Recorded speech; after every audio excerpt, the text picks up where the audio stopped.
Buenísimo. Hola Andrea. Hola, Hola bien, ¿y gente. tú? Está bien, Hola, bien. chicos. Yo decía, ¿habré seleccionado a la Andrea correcta? Decía. ¿Había otra Andrea? De No sé, veras. parece que había. No. Ah, no. ¿Cómo va todo, gente? Ya va a estar sumando. Oye, ¿caché que Poniendo hoy las día? cortinas para mostrarle ¿La en la viste? oficina de Globan de Buenos Aires. Nah, otro nivel. Por favor, o Oye, sea. qué lindo. Sí, tenemos tremenda vista. Está re lindo ahí. Mm. Y aparte que me gusta Puerto Madero, es muy bonito. Ah, mira. Buenísimo. Oye, no, te contaba que preparé unas preguntas, porque el otro como que me gustó la dinámica de tener ¿A un qué te set de, referías? de tener un set de preguntas para los invitados que vayan llegando. Ahora, Ah, ya, ya, no ya, ya. alcancé a tener muchas, o sea, busqué preguntas así como panelista de ejemplo, así que hay unas preguntas, voy a tratar de no hacer preguntas incómodas, lo prometo, para ahí que Yo te la voy a decir si es gente. demasiado personal o no. Claro, exacto. Entonces de ahí la gente, ahí para que te vaya conociendo un poco más y matemos los primeros minutos ahí Mm, de la sesión y esperando a que la gente se vaya sumando. Así que, claro, ya, buenísimo. buenísimo. ¿Tú todo bien? ¿Qué tal el día, la semanita? Sí, sí, nada, vine a visitar la oficina acá porque andaba en Argentina, llegué anoche a Buenos Aires, así que me voy el sábado. Buenísimo. Ah, estupendo. No, me pegué de santo viaje, andaba en Sí. ¿Y, Córdoba. y Sí, Globan te permite ir a Argentina y trabajar de allá? sí, Buenísimo. hasta 90 días me puedo quedar afuera. Ah, en cualquier lugar. Básicamente, visa de turista, Ah, claro. no, donde Globan tenga nómina. Ah, ya. Claro, O porque a sea, veces, o, donde está operando más que nada, ¿no? claro, porque si no hay operación, lo máximo son 30 días. Ah, ya, cambia el. Ah, perfecto, pero igual Exacto. 90 días es bastante, Ah, yo creo que es bueno, suficiente, ¿no? en donde no hay nómina y en Estados Unidos y creo que en Reino Unido tampoco se puede quedar Ah, más de un mes, pero por temas de, tú sabes, no, pero yo creo que con un visa. mes es suficiente si vais con el objetivo de ir a conocer un Sí, rato y salir un poco de la zona de confort sí, ahí pues, del país, está total. estupendo. No, Ujú. buenísimo, me No, sí, parece genial. buenísimo. Buenísimo, ahí se está subiendo gente. Ya. La Walter se va. Ya. Mira, voy a partir con mis preguntas en 5 minutitos más, ¿ya? Así que. eh, Tengo, tengo miedo, debo confesar. mientras tanto voy a ir seleccionando algunas que Ujú. tengo aquí. A ver. Ve nomás, ve nomás. Mm,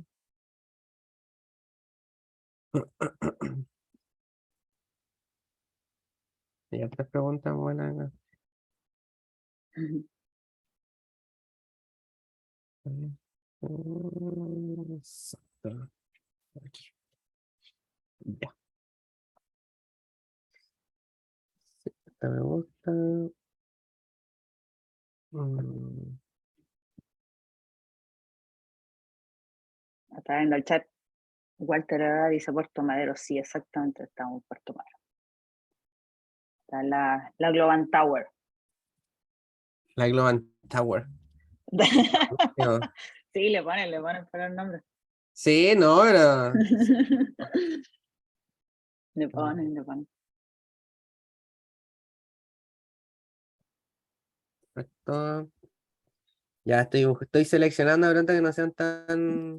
¿De eh, qué juego de eh, qué Drinking Game sacaste esas claro, preguntas? son. No, no, no. Había uno de ti que de esos que tú comentabas, Drinking Games, pero esos eran, se escapaban del juego, ya era como cuando estáis con varios tragos encima y. Qué pesado. No, muy personal. Ah, ya, perfecto. Mira, hay algunas que me gustan, pero las voy a modificar. Ah, ah, ah, ah, perfecto. Mm,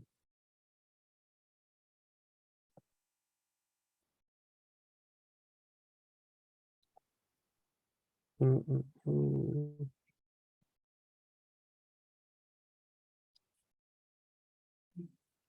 Me cagaron un memazo, pero la verdad es que no sé si se puede poner meme en el chat. Voy a intentar.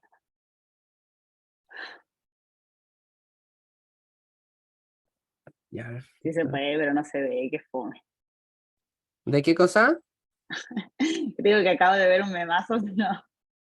A ver si lo Ah, compartí por el chat, pero básicamente tenés que descargar lo que fome, no lo muestra. ahí está, no, no lo descargué.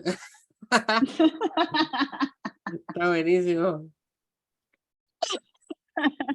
Ah, qué chistoso. Es verdad. Es verdad, no es broma. A ver qué otra cosita. Ajá, ajá. Ujú. Esto se va a terminar transformando en un late show, estoy seguro. Aprendiendo con AWS con. Eh, Qué chistoso. ¿Qué otra cosita? Mm, ujú. Ok, Aquí empezamos a la. Bueno, ya son las 6:05, una cosa así. Sí, Porque igual el tema de SQL, no SQL, base de datos en general es re largo, son hartos sí, servicios. Bueno. no, sí. No, me Ahí los quedo. que tenemos que Traté de responder hacerlo lo preguntas más vamos a corto estar posible. luchando. Sí, no, pero tranqui, sí. Mm, Yo creo que te va a dar el tiempo de más. ya Si vale. no extendemos un poquito, no creo que pase nada. No, no, no, no creo largo. Ujú. Eh, ya, yo creo que con eso estamos. Mira, 9 preguntitas. ¿Viste? Ni en la entrevista de trabajo. Ni en la entrevista de trabajo de tantas preguntas, claro. Ya Buenísimo. vale, Ya vamos. tenemos 21 personas. Vamos viendo, vamos viendo. Buenísimo. Sí, sí, comúnmente ya tipo 6 10 ya están a Mm, full ahí, ya vamos como en 60 80 6 10 más o menos. ya. Pero podemos partir 6 10 6 5.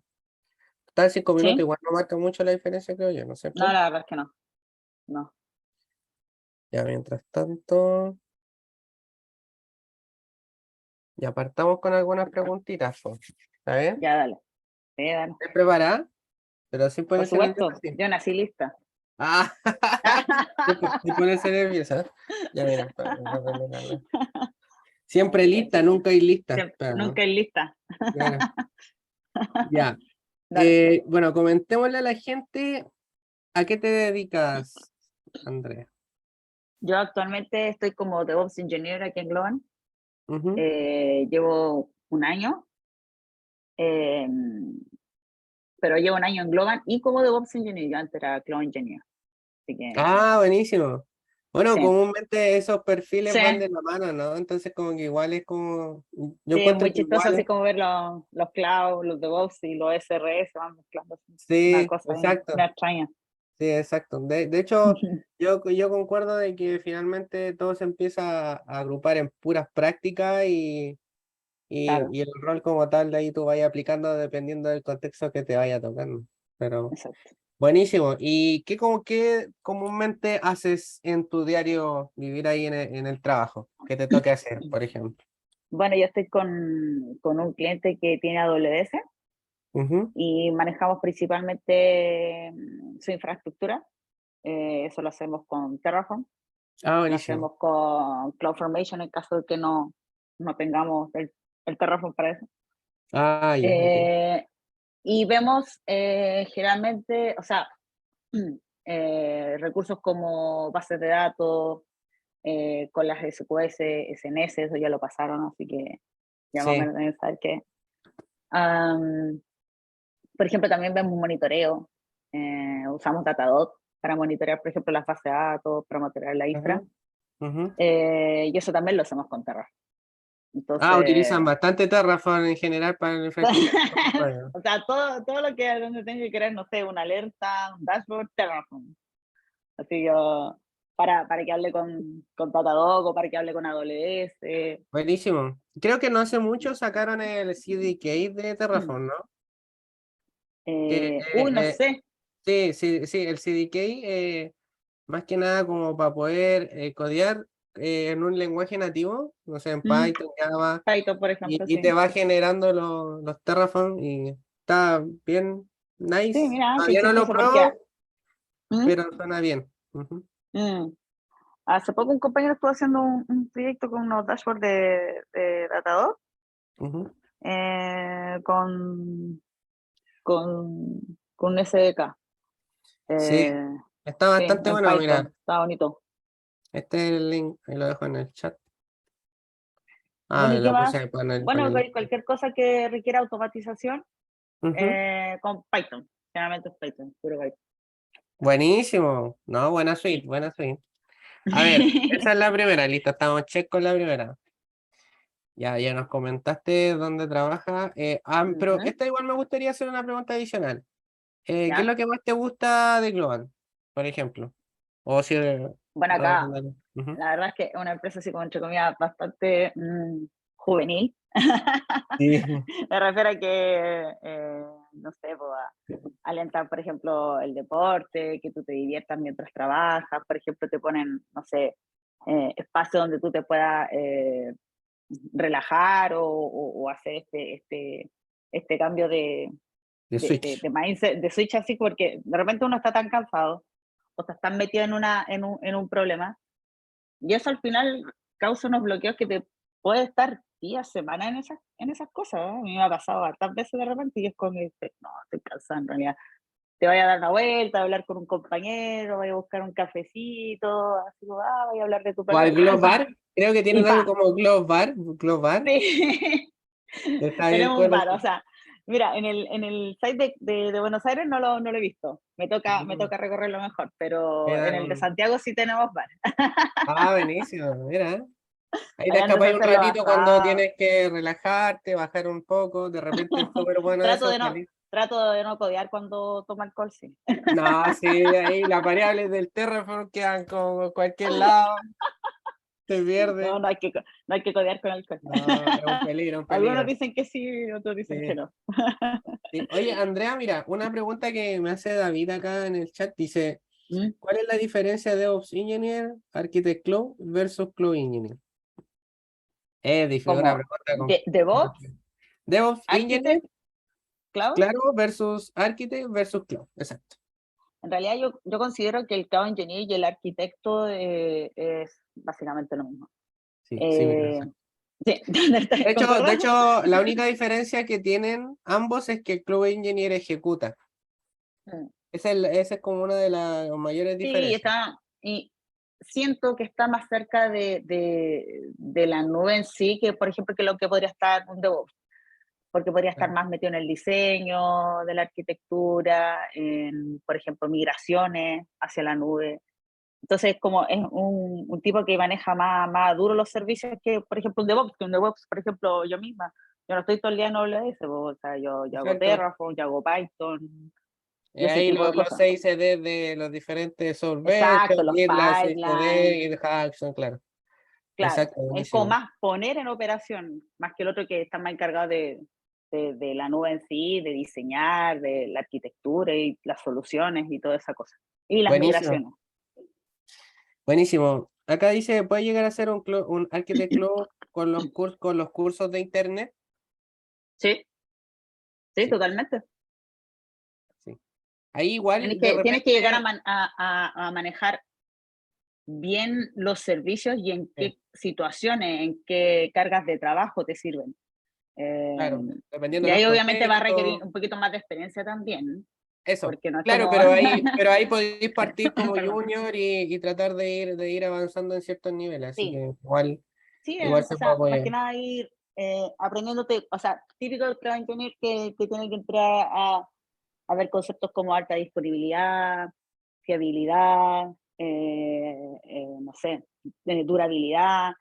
Entonces son esos conceptos que tú tienes que tener en consideración a la hora de generar una arquitectura, de migrar una arquitectura, de diseñarla, etcétera. correcto. que sí. Más que Buenísimo. cloud Acá también son dice, otros conceptos sí, parecidos. acá Eva Están de pregunta la mano. dónde se podrían aplicar, dónde se podría practicar eso. Bueno, comúnmente existe Linux Casi la tierra. Academy, Udemy, Cloud Guru, son herramientas que Mm, eventualmente, o sea, plataformas que eventualmente tienen todos esos cursos y te ayudan a poder hacer sí, ahí sí, después puedo ir pasando los enlaces. Ujú. claro, igual o sea, mal que mal en YouTube tú puedes, por ejemplo, hacer, qué sé yo, diseño de arquitecturas cloud. Entonces te van a salir obviamente Correcto. varios tipos hablándote, no sé, por ejemplo, lo mismo que dije, alta disponibilidad, fiabilidad, ese tipo de conceptos. Y obviamente ahí ya va a tocar aplicarlos a cada uno de los servicios dependiendo de la nube en la que esté. En este caso, por ejemplo, AWS, no sé, ahora mismo vamos a hablar de esos temas y obviamente me va a empezar a hacer más sentido. Exactamente. Ahí dejé algunas plataformas. ¿Crees que es valiosa la certificación de Terraform de HashiCorp? Sí, la de entrada, o sea, perdón, la Associate, Ujú. sí, tomando en cuenta que entre AWS, Terraform y Kubernetes deben ser como los top de skills que estén pidiendo para gente cloud, gente oriental, DevOps. Así Sí. que sí, es tremenda estrellita sacarla de Terraform. Yo tengo muchas Sí, ganas, pero la verdad es que tengo como otras cosas a la vista igual. sí, no, y esa certificación, por lo que entiendo, es súper práctica, así que hay que No, tener no es ahí. tan difícil, ¿eh? Si tú revisas el contenido, no es tan difícil.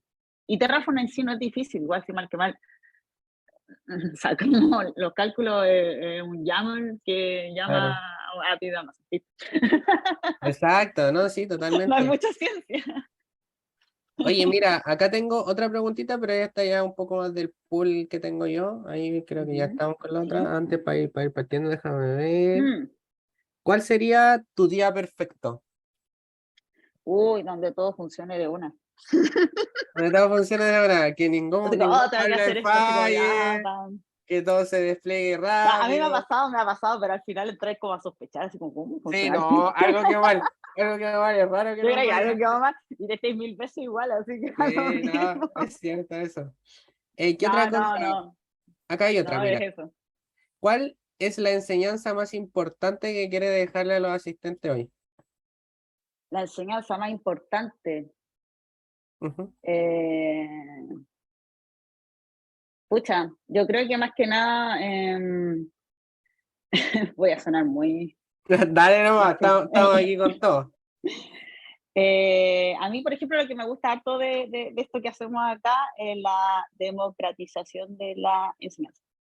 O sea, Claro. si yo de alguna forma puedo enseñarle algo a alguien, ese podría ser mi día perfecto también, ¿ah? Cuando hago una charlita o Que ayudo a todo un funcione compañero bien con en un el tema. trabajo, su Sí, charlita, que salga bien, que la gente quede contenta y después un sí. relax, Digo, con sé que algo, aprendí harto y la cuestión y yo, pucha, qué bacán, qué bacán. claro, con algo soft Sí. y cerrando el día. Me, Sí. me Así gusta, me que gusta mucho esa pregunta. eso mismo de hecho pueden hacer los chicos. A mí me da mucha risa porque de repente,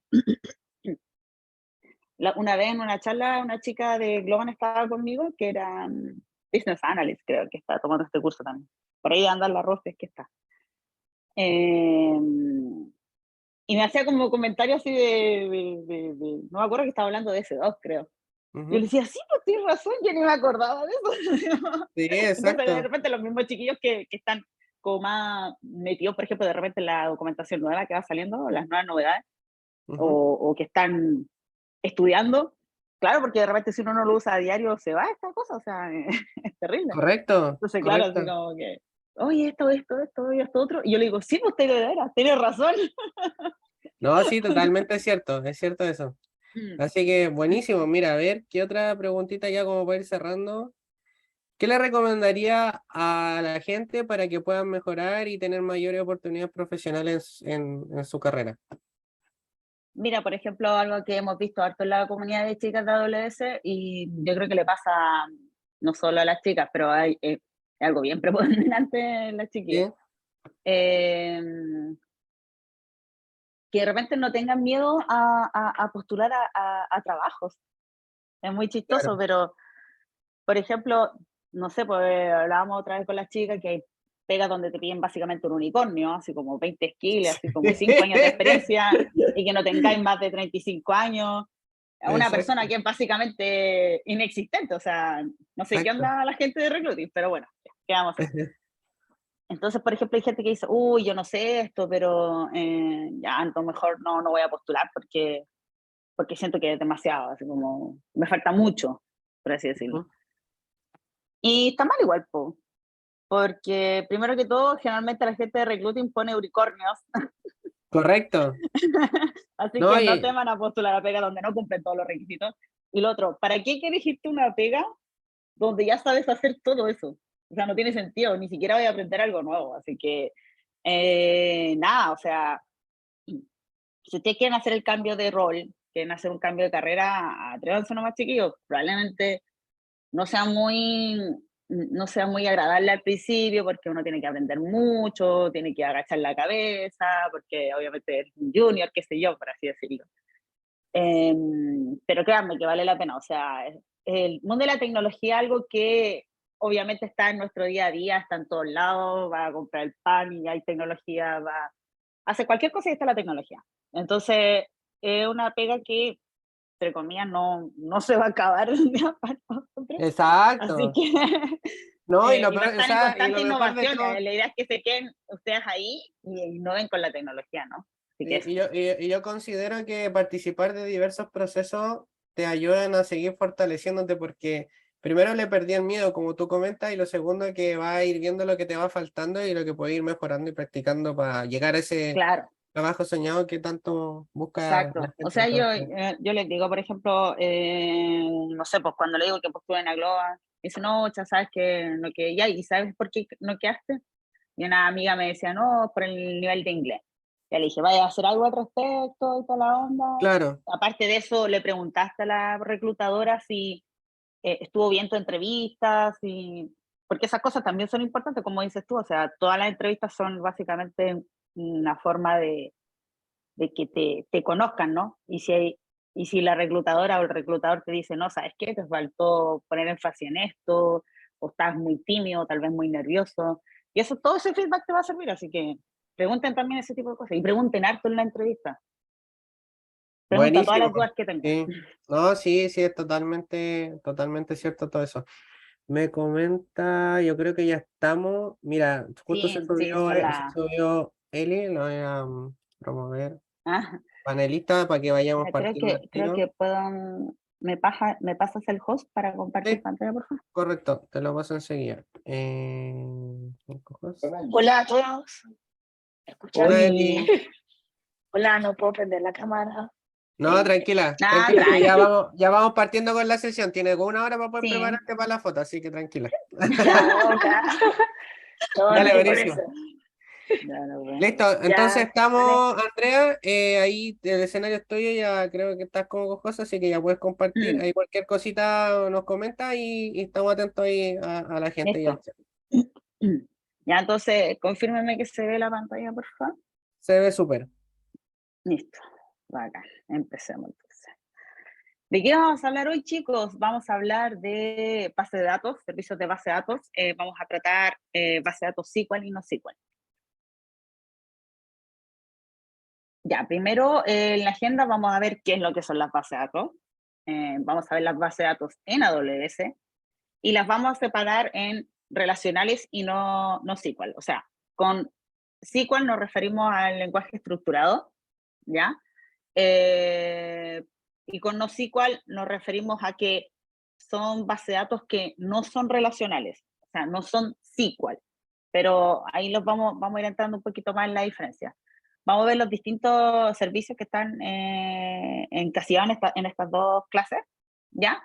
Y en ejercicio práctico vamos a hacer algo súper simple, como la creación de una base de datos, porque o sea, en el tema de base de datos uno no puede hacer así como estas cosas así como muy entretenidas porque en realidad necesitas datos y un montón de otras cosas, pero es más que nada como para que conozcan la consola, que también les va a ser súper útil para el tema del examen, ¿vale? Y empezar a meterse un poquito más en el tema de AWS. Entonces, introducción a las bases de datos. Veamos, las bases de datos, como ya muchos deben saber, es donde nosotros guardamos la información acerca de nuestra compañía, nuestra empresa, etc. Históricamente eso se ha hecho normalizado en el sentido de que tenemos estas tablas que, por ejemplo, comprenden solamente a los clientes, o esta tabla que comprende solamente a las ventas, esta tabla que comprende solo a los países o ciudades donde yo trabajo, etc. Y muchas veces esas bases de datos estaban en los data centers, al igual como, por ejemplo, estaban nuestros servidores de aplicación, también tenemos nuestros servidores de base de datos. Entonces, ¿qué es lo que empezó a pasar con el tema de las bases de datos? Yo no sé, por ejemplo, si en sus compañías les pasaba que, por ejemplo, yo trabajaba en retail, entonces se hacía como un tremendo quilombo, por ejemplo, cuando venían estos temas como los Cyber Day y todo eso, porque claro, nuestras instancias de base de datos temblaban. O sea, estaba todo así como, uy, que ojalá no se caiga la base de datos con tanta transacción, etcétera, etcétera. Y eso empezó a pasar obviamente por un tema de que, eh, eh, claro, antes uno tenía que comprar toda la infra que necesitaba tu compañía y ponerla dentro de un data center, ¿no? Entonces aquí empiezan a entrar el tema de la nube y empezamos a ver las distintas comparaciones con eh, cómo se gestiona la base de datos en premise y en la nube, ¿no? Este ejemplo creo que ya lo habían usado, no me acuerdo bien quién habló de S2, creo que fue Gil. Pero hablamos de la PISA como servicio. En este caso, obviamente, nos referimos a la base de datos, pero hablamos como PISA como para hacer la referencia, ¿no? Y aquí la PISA casera es cuando nosotros hablamos de tener los servidores local, ¿no? En nuestro data center, y antes que tenemos que comprar este tremendo servidor que probablemente estaba así como al 30% de capacidad todo el año, pero cuando realmente lo íbamos a necesitar, obviamente usábamos todos los recursos, ¿no? Entonces, por ejemplo, aquí, bajo nuestro control, está básicamente todo. Aquí obviamente estamos hablando de almacenamiento, estamos hablando de redes, estamos hablando del cost, o sea, perdón, del consumo de electricidad del data center, el mismo arriendo que nos cobraba el data center, etc. Ya en la infraestructura como servicio, como en servicios, por ejemplo, como S2, nosotros también podemos instalar nuestro motor de base de datos, ¿no? Pero ahí obviamente va a haber ciertas cosas que ya no van a estar en todo nuestro control, sino que AWS la disponibiliza para nosotros, ¿no? Por ejemplo, el tema de obviamente la instancia, ellos la ponen, yo le digo solamente cuánto necesito de tamaño, etcétera. El tema del almacenamiento también, el tema de redes también, etcétera. Entonces aquí yo voy viendo cómo, por ejemplo, en el caso de que yo compre una pizza congelada, yo ya esto lo tengo cubierto porque yo ya no tengo que hacerlo por mis propios medios, ¿no? Sino que tengo que complementar solo el resto, ¿ya? Por ejemplo, en este caso, si compro una pizza congelada, la descongelo o la meto en el horno, la cocino y ahí me la como, por así decirlo. En los servicios de los que vamos a hablar hoy día, que son plataformas como servicio, aquí ya vemos que hay mucho más cosas que están bajo el control de la nube, en este caso. Y ahí obviamente lo que hago yo simplemente es consumir el servicio. Entonces yo aquí es cuando le digo a AWS, hey AWS, yo quiero una base de datos con este motor, con este tamaño de instancia, no sé, con CPU disco, o sea, perdón, CPU y memoria, y con este tamaño en disco. Y AWS la disponibiliza para mí y yo veo lo que hago dentro de esa base de datos, ¿no? Pero todo ese tema perdón, de la versión de la base de datos, de, ¿cómo se llama? Del almacenamiento, de que se haga el upgrade solo, si quiero poner una base de datos de respaldo, también lo pone AWS si yo le digo. Entonces yo me desentiendo de muchas más cosas, ¿ya? Y ahí es cuando, perdón, me llama la mi garganta. Es cuando veo, por ejemplo, esto que ya básicamente a mí me despacha en la vida. Cuando vemos, por ejemplo, base de datos serverless, aquí que es como, perdón, estoy perdiendo la voz, parece, ¿cierto? Deme un segundo.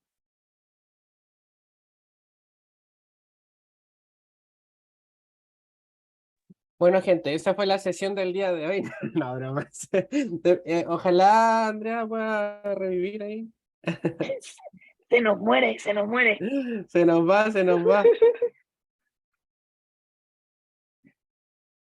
Ya, Andrea, toma agüita. Hay que estar atento a los sonidos por si suena una silla, así está, listo. Y llamar a alguien de las oficinas de Argentina para que rescaten a Andrea. No, está en mute.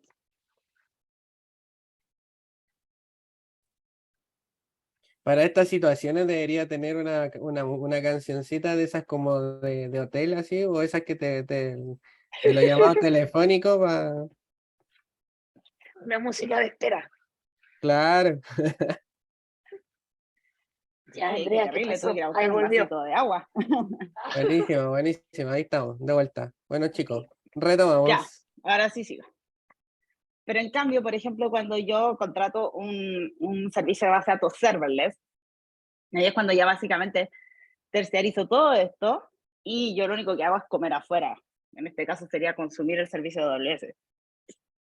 Y aquí, por ejemplo, tenemos también otros servicios de AWS que básicamente, ¿cómo decirlo?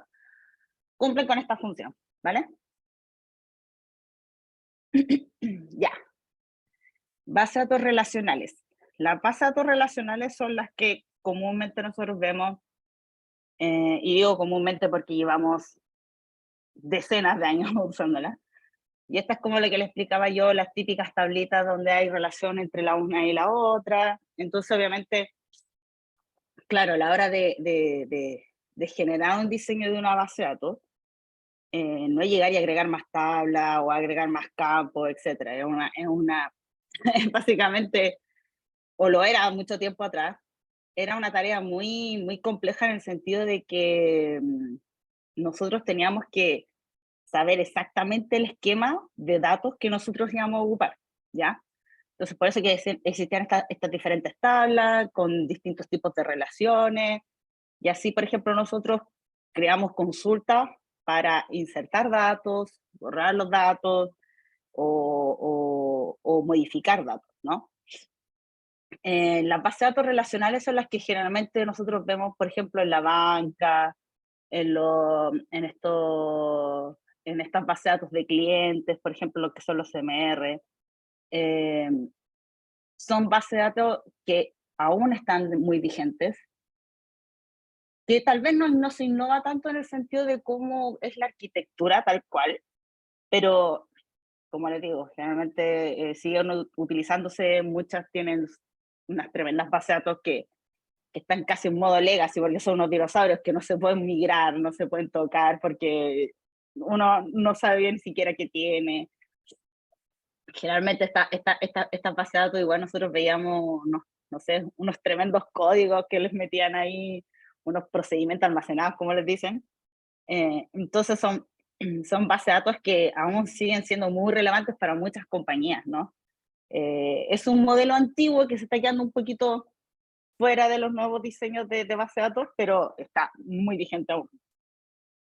Entonces aquí vemos, por ejemplo, la estructura de una base de datos relacional. Dentro de estas mismas tablitas que vimos antes, tenemos las que son las filas, ¿ya? Donde vamos llenando la información que está en cada campo, que son las columnas, ¿vale? Entonces, que lo que veíamos que generalmente acá habían llaves primarias, que eran básicamente los identificadores de las filas, y obviamente teníamos distintos tipos de campos, entre comillas. Por ejemplo, acá la dirección, que era un string o letras, por ejemplo, pero también, por ejemplo, podríamos tener números o podríamos tener decimales o podríamos tener fechas, etc. Entonces, cada una de estas columnas tenía un tipo de datos, ¿no? Y así, tal cual como lo vemos acá, habían columnas, o sea, perdón, habían tablas que contenían millones y millones y millones de datos, ¿no? Pero es así más o menos como se ve, entre comillas, dentro de la base de datos.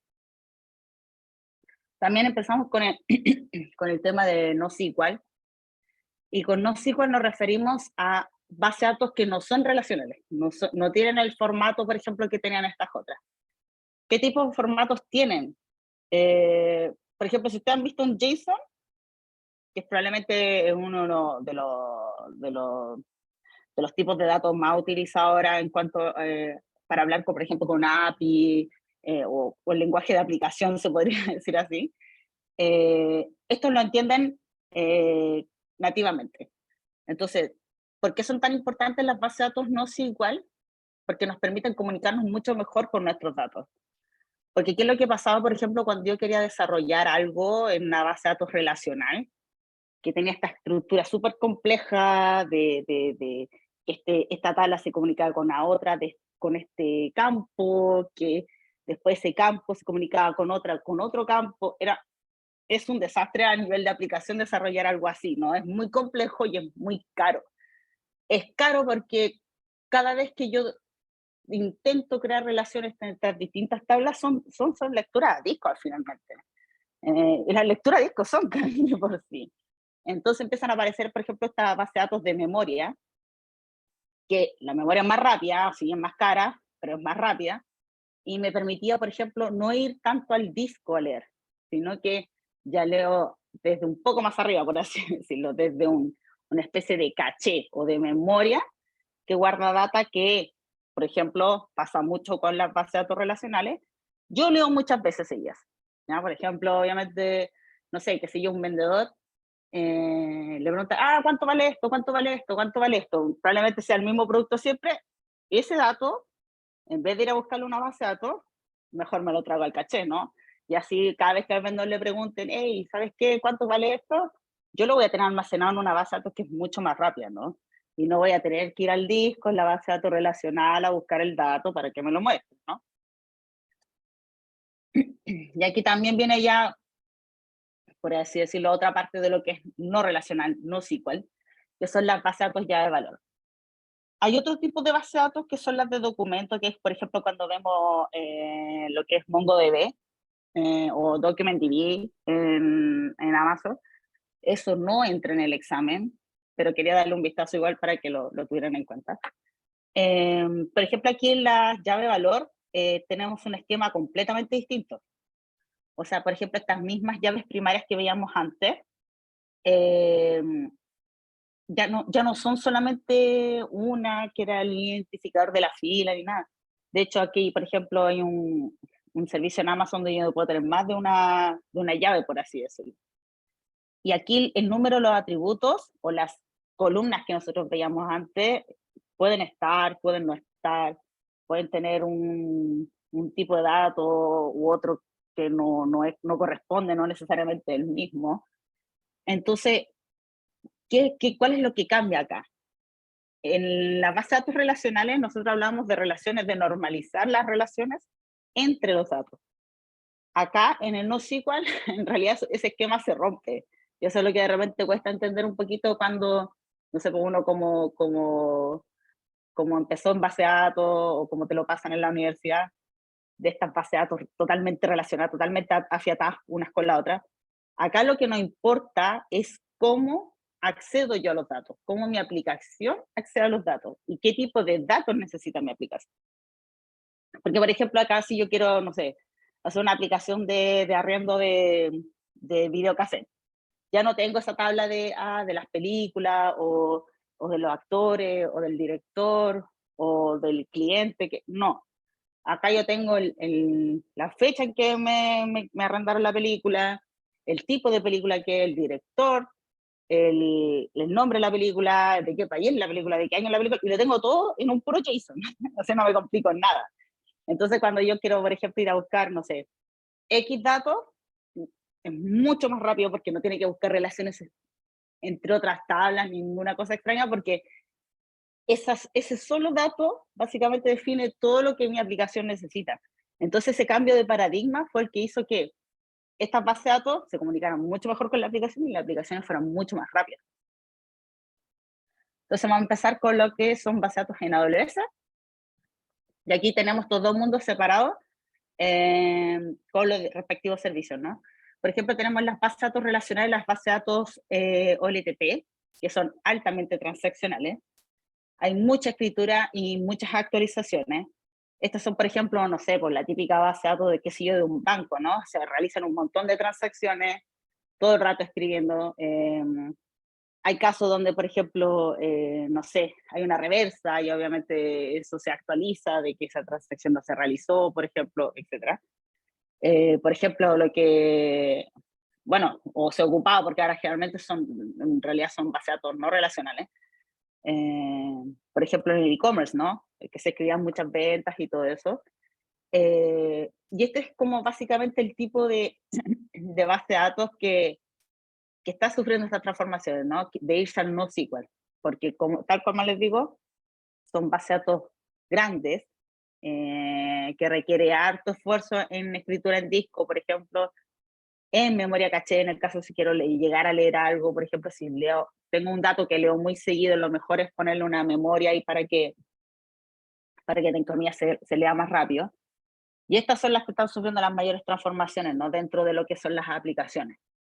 Luego tenemos las analíticas o las OLAP, que estas son orientadas a análisis de datos, que es, por ejemplo, cuando yo ocupo, por ejemplo, qué sé yo, herramientas de BI como Power BI, por ejemplo, y quiero leer,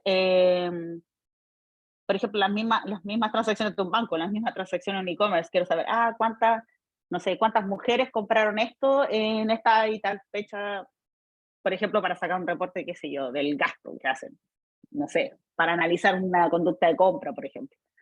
Entonces, en estas bases de datos orientadas a análisis, sacamos estos tremendos reportes, leemos un montón de datos, pero obviamente las bases de datos transaccionales no están hechas para la lectura o leer gran cantidad de datos, son más lentas y obviamente tienen otra forma de almacenar los datos, que son con estas relaciones que les decía yo, que obviamente van a ser, que si yo hago un reporte muy grande, obviamente va a ser mucho más lento de analizar. Y ahí donde están estas bases de datos que son hechas especialmente para esto, ¿no? En el caso de OLTP tenemos a Amazon RDS y Aurora. Y en el caso de la SOLAP tenemos, bueno, Redshift igual de por sí es básicamente una base de datos transaccional. Pero obviamente está más orientado al análisis de datos, ¿no? A grandes análisis de datos. En el NoSQL tenemos las que es la llave de valor que les estaba explicando. En este caso lo representaría DynamoDB, básicamente rompiendo este esquema de cómo accedo a los datos. Son bases de datos que son flexibles, o sea, que no está este esquema rígido que les decía yo, que tiene que tener estas columnas con este valor o sea, con este tipo de datos, etcétera. No, ahí en este caso no están así. Y es por eso, porque se necesitaba de cierta forma más flexibilidad con los datos, porque las bases de datos transaccionales eran muy rígidas en ese sentido. Entonces, que también empezamos a ver que era mucho más rápida, tiene una mucha mejor performance, mucha menor latencia, porque no tiene que estar la CPU está buscando las relaciones entre las tablas, no, eso ya no existe. El dato está ahí y todo lo que necesita mi aplicación está ahí en esa JSON o en esa línea, por así decirlo. Obviamente ahí yo puedo construir mi modelo de datos como se me dé la gana. Si necesito insertar más atributos a mi tabla, por así decirlo, lo puedo hacer, no tengo ningún problema, porque en realidad lo que yo necesito de ahí es cómo acceder al dato. Da lo mismo que haya un modelo o tengo que, no sé, cumplir con cierto estándar, etcétera. No, o sea, si yo necesito agregar otro atributo, lo hago y ya.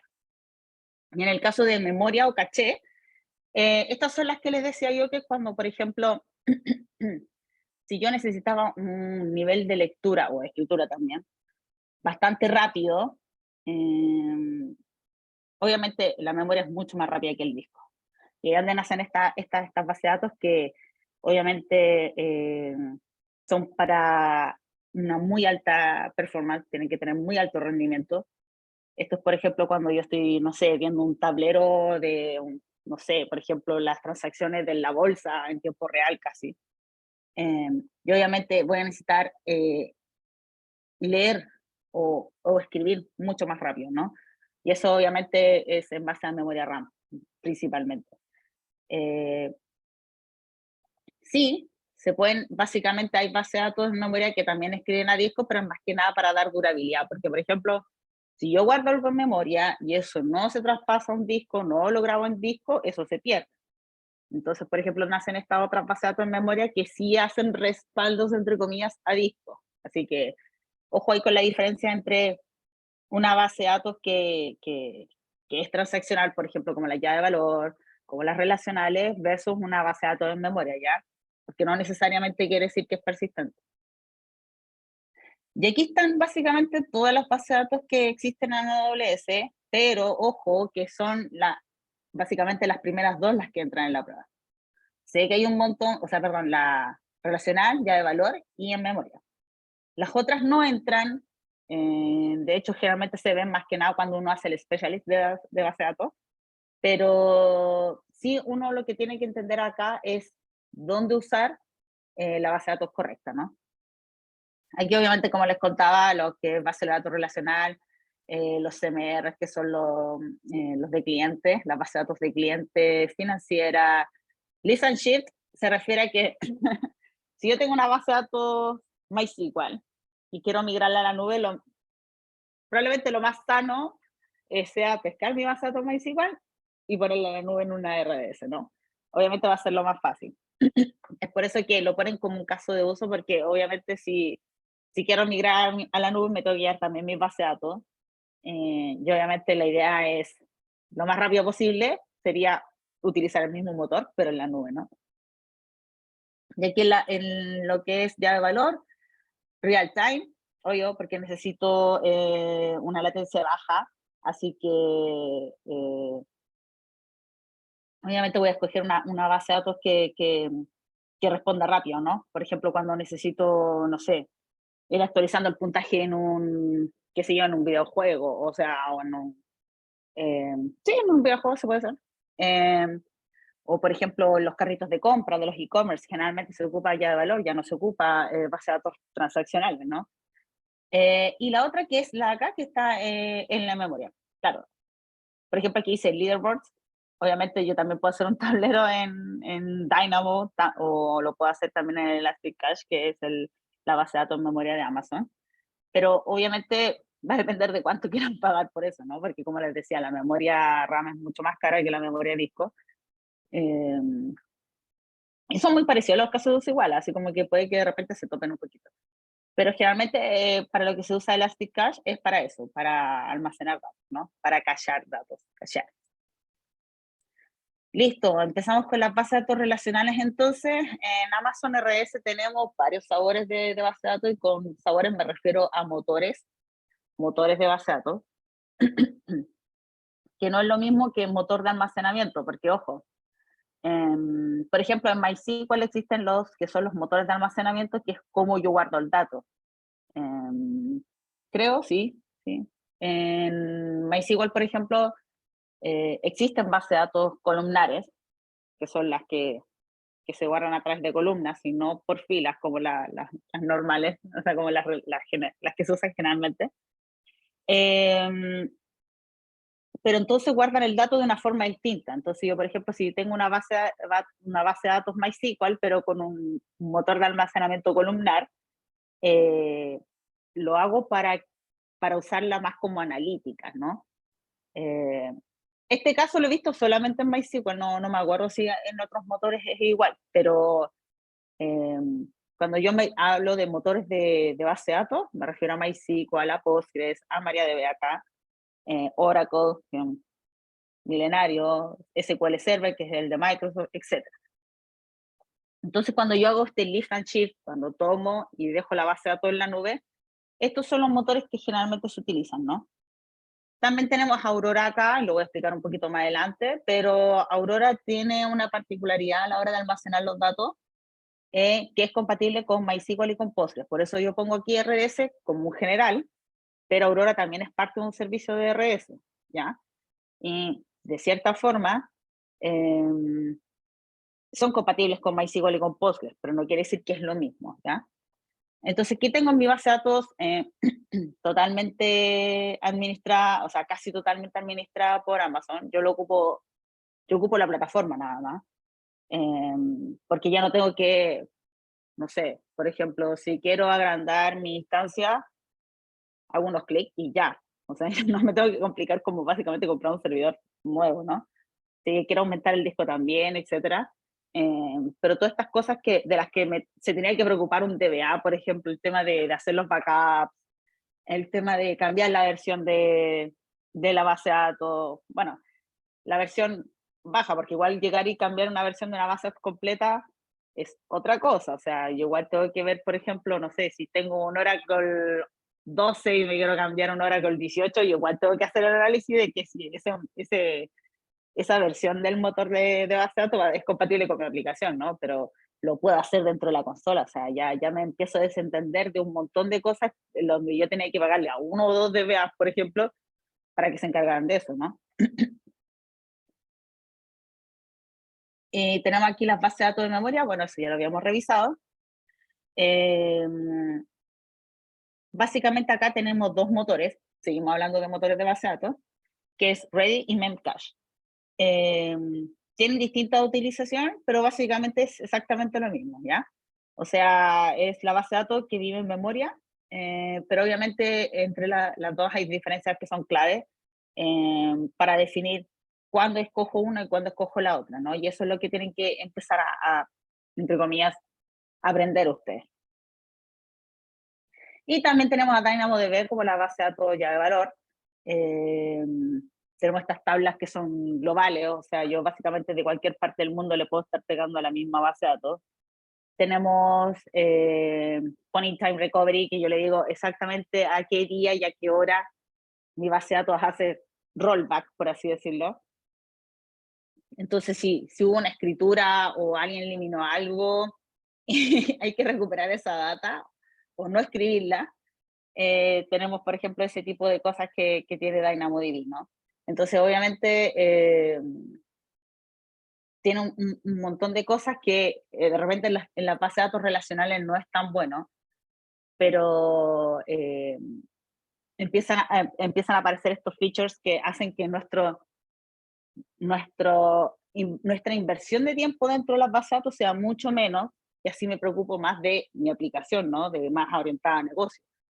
Porque ese es el tema de cuando yo empiezo a tener estos servicios y que son plataforma como servicio o serverless, o sea, por ejemplo, serverless, donde yo me preocupo más de mi negocio, me preocupo más del desarrollo de mi negocio, más que en empezar a administrar tanta plataforma, porque antiguamente, claro, tenías que tener a uno que supiera, no sé, de MySQL, porque tenía esta base de datos en MySQL, tienes que tener otro que tenga experiencia con Oracle, tienes que tener otro para que tuviera experiencia, por ejemplo, en motores de almacenamiento en memoria. Entonces era un montón de cosas de las que te tenías que preocupar, que obviamente probablemente te queda muy poco tiempo para empezar a innovar en tu aplicación y etcétera. Entonces acá obviamente está la llave para empezar a desarrollar más rápido y empezar a preocuparte menos de cosas que eran tareas que eran a diario o que tenías que básicamente estar muy pendiente, siendo que las podías totalmente automatizar acá en la nube, ¿no?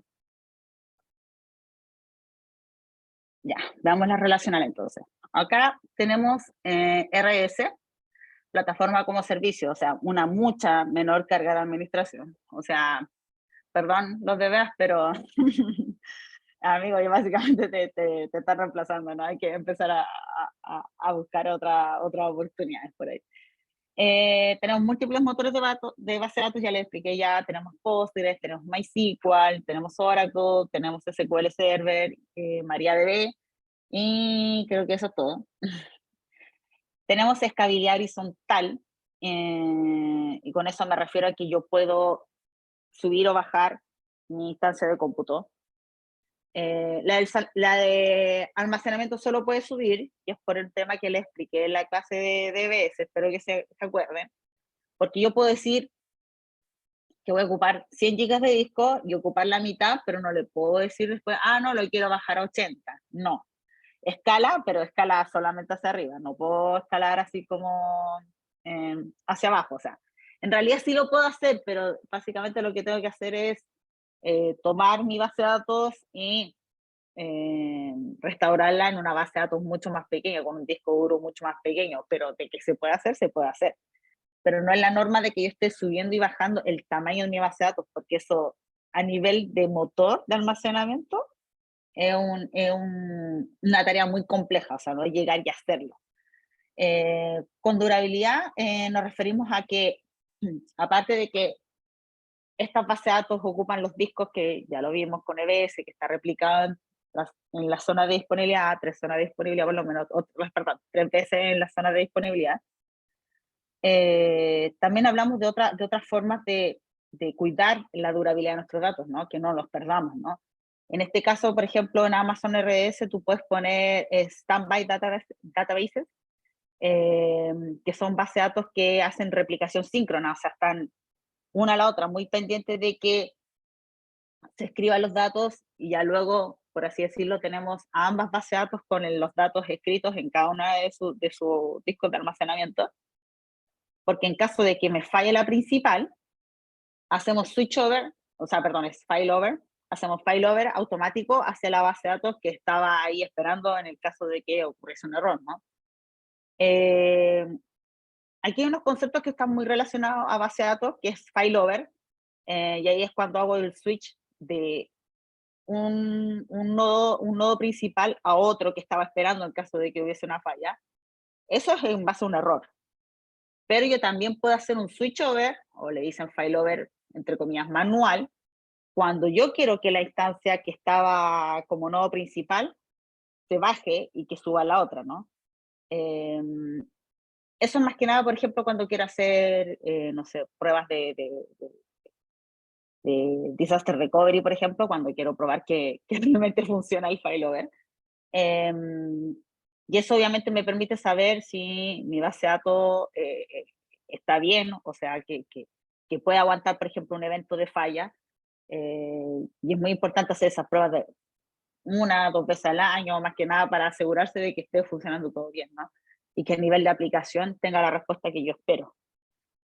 Con alta disponibilidad, bueno, eso ya lo hemos visto, tenemos multi-AZ, múltiples zonas de disponibilidad. Y estas bases de datos que yo tengo en standby o en espera, yo las puedo poner obviamente en otra zona de disponibilidad, ¿no? Así que, por ejemplo, en el caso de que hay una falla en una zona de disponibilidad, siempre hay una en otra zona de disponibilidad que está esperando en el caso de falla. Entonces, si por X motivo una zona de disponibilidad, que es básicamente un data center, llega a tener algún problema, no importa, hace failover y básicamente me voy a otra zona de disponibilidad.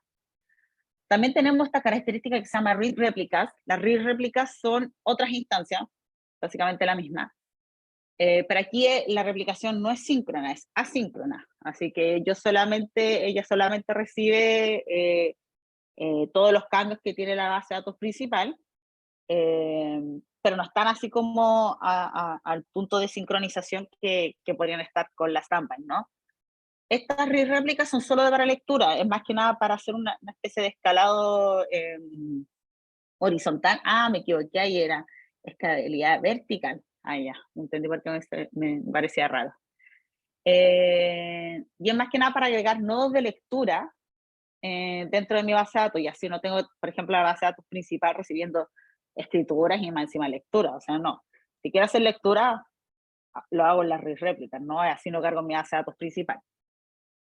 Alta performance, ya hablamos sobre lo que es EBS, discos de SSD y los de alto IOP.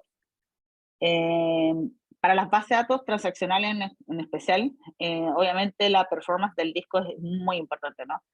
Eso ya lo habíamos hablado cuando vimos EBS y de la importancia de que nuestros datos se escriban rápido y que se lean también rápido. Entonces, por eso es muy importante que conozcan que si necesita, por ejemplo, si un banco necesita, qué sé yo, una escritura rápida en disco, nosotros probablemente pensemos en RS, porque si una base de datos financiera probablemente sea relacional.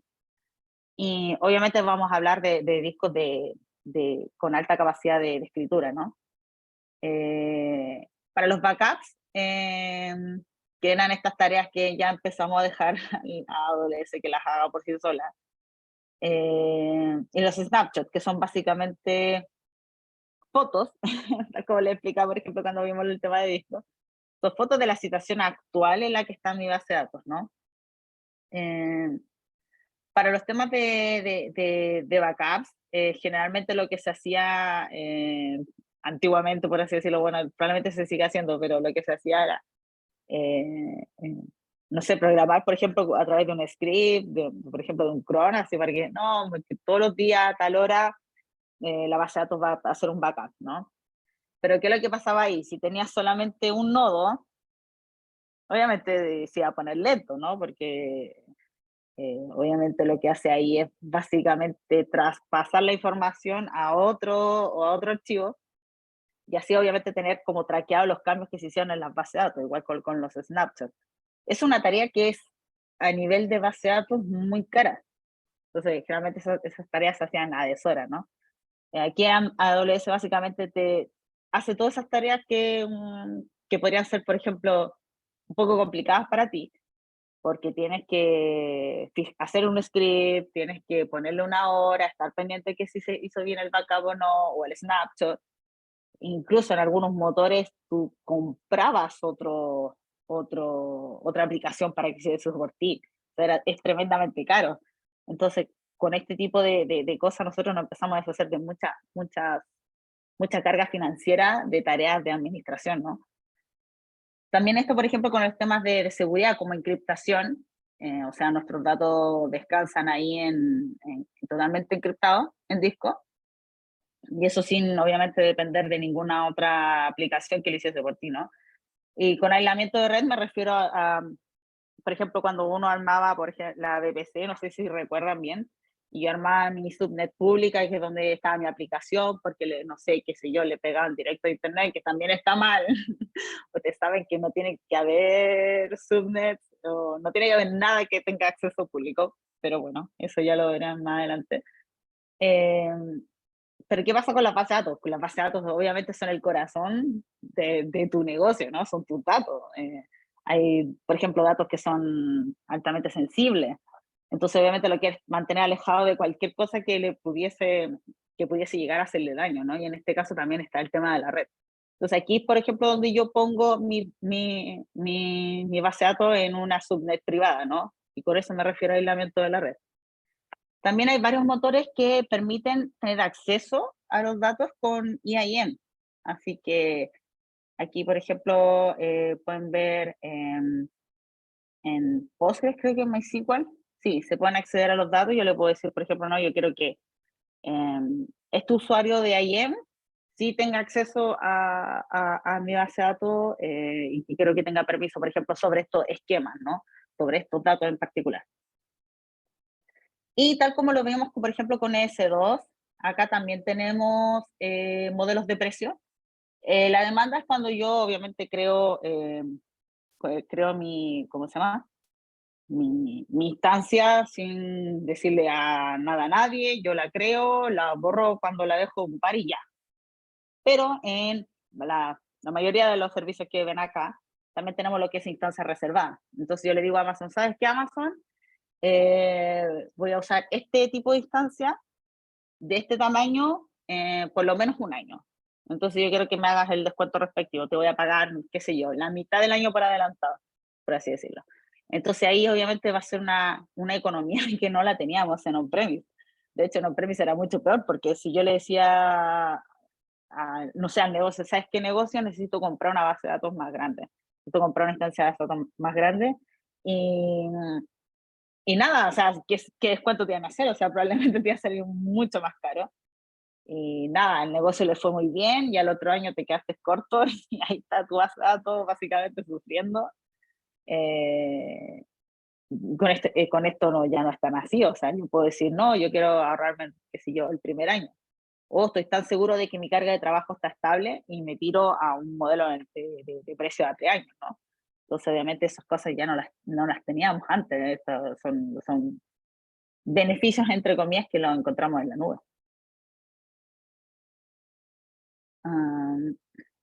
¿Qué le pasa a esto?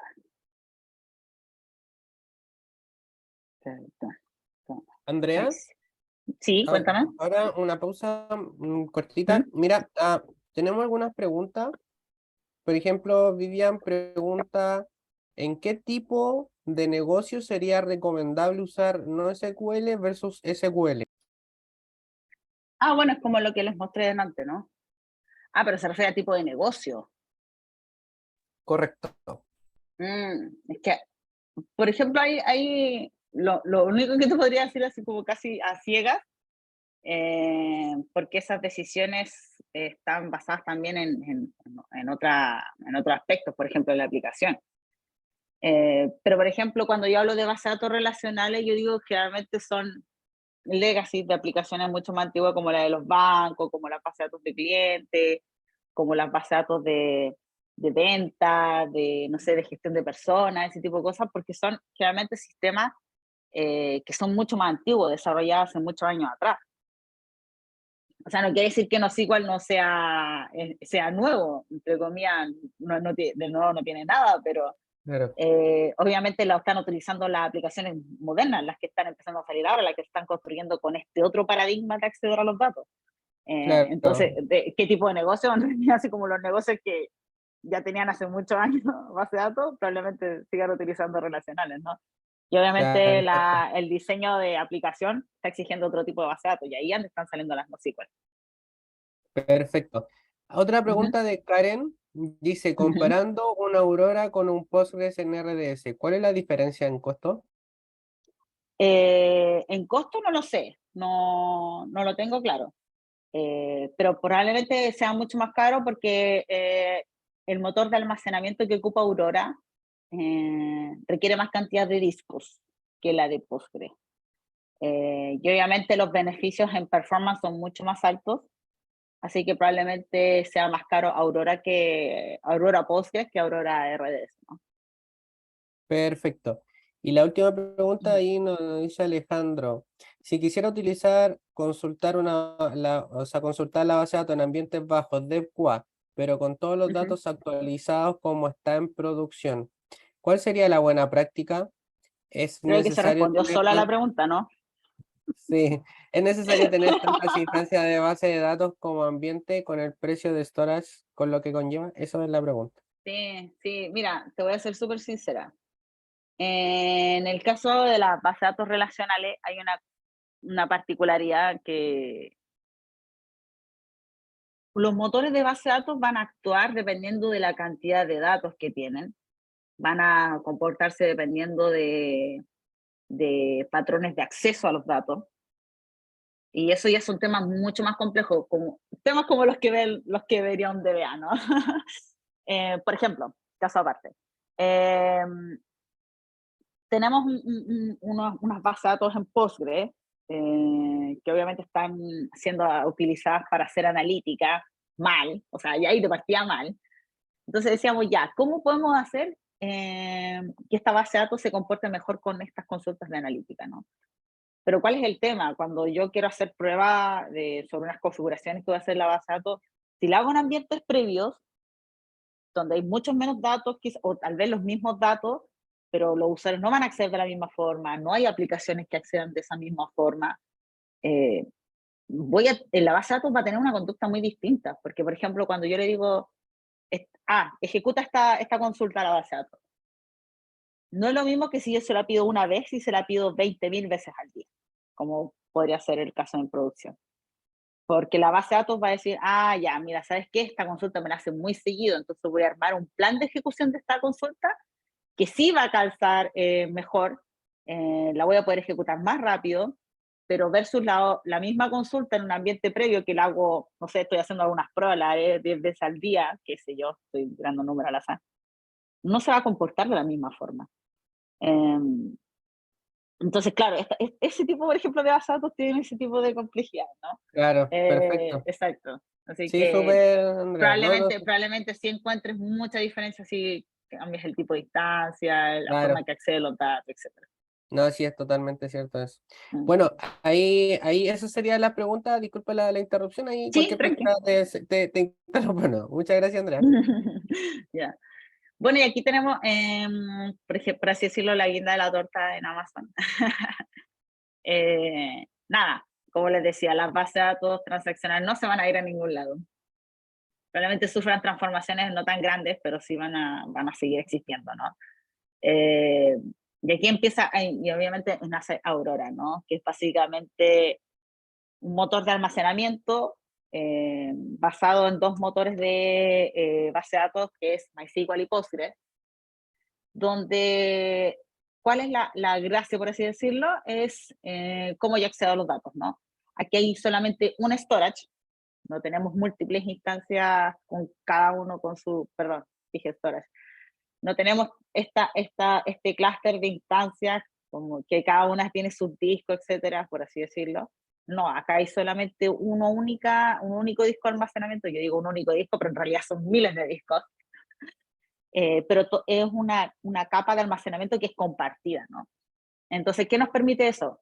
Leer mucho más rápido. De hecho, les tengo unos datos sobre la performance. Muy baja latencia. Puedo escribir, obviamente, o base de datos, tener estas bases de datos en distintas regiones, por ejemplo. ¿Y qué es lo que me permite eso a mí? Que si tengo una base de datos que es altamente transaccional, que es vital, que por ejemplo mi cliente en costa este pueda leer exactamente el mismo dato que el que está leyendo en costa oeste de Estados Unidos, por ejemplo, así como poniendo al extremo, pero obviamente sin sacrificar costos, ¿no?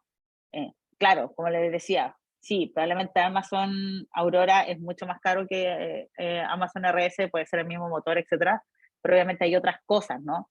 Que son las que, entre comillas, hacen que mi gestión sobre la base de datos, mis preocupaciones sobre las bases de datos sean lo menor posible.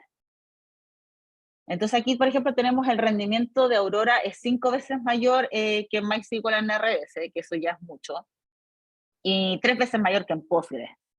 Es una base de datos súper potente, se ocupa también para hacer analítica, para que vean así como lo poderoso que puede llegar a ser el motor de almacenamiento de Aurora. También hay otras innovaciones como lo que es Aurora Serverless, que ahí es lo que dice tal cual, start y stop automático. Yo no manejo instancias de base de datos, yo lo único que manejo es un endpoint, porque literal esto ya es como les decía, ir a comer afuera, ¿no? O sea, a mí lo único que me entregan ellos es un endpoint. Y listo, es todo lo que necesito. Yo le pego a eso desde mi aplicación y se ejecutan mis queries como si nada, ¿no? Pero ¿qué es lo que pasa con Aurora Serverless? Es que yo tengo que tener una carga de trabajo en particular. ¿Y con qué me refiero a eso? Por ejemplo, una base de datos que tenga un comportamiento impredecible, ¿no? Por ejemplo, en el sentido de que sí, por ejemplo, en esta aplicación de repente hay días flojos, donde tenemos muy poquita utilización, como pueden haber días donde está explotado y obviamente necesito escalar rápidamente. Lo mismo, por ejemplo, que pasa con el cómputo, ¿no? Cuando ejecuto código. Como hay días que ocupo súper poco, hay días que ocupo harto, hay meses que son críticos, hay semanas que son críticas. Entonces, obviamente, empiezan también estos temas de las bases de datos serverless, ¿no? Obviamente, al ser una base de datos relacional, tiene la particularidad que tienen las bases de datos relacionales, que no hay llegar y apagar una instancia, ¿no? Tiene la particularidad de que necesita una especie de calentamiento previo, ¿ya? Que obviamente por la complejidad del modelo de datos de esto, obviamente no es para todas las cargas de trabajo, así que tiene que ser algo revisado, pero de que existe el servicio para eso, para esa carga de trabajo en particular, existe, ¿ya? Aurora te puede aguantar hasta 15 read réplicas, y tal como le digo, ahí te baja la latencia porque ocupan el mismo almacenamiento, ¿no? Entonces, cuando quiero hacer muchas consultas, puedo tener una camada por ejemplo, de instancias que sean solo de lectura y obviamente aliviar un poco la carga en mi datos principal y así me ahorro costo en el sentido de que la aplicación va a responder mucho más rápido. Esta tabla, perdón, pues tabla global, en realidad ahora datos globales. Son regionales, o sea, yo puedo tener esta misma réplica en distintas partes del mundo, ¿no? En las distintas regiones que soporten, obviamente, las réplicas que son las globales, ¿no? Y tal como les decía con lo otro, acercan el dato a un cliente que está geográficamente quizá un poco más lejos de donde está mi base de datos principal. Acá en la gestión del almacenamiento, a diferencia de RDS, es distinto, ¿ya? El escalado es automático, mientras que en RDS yo lo tengo que activar.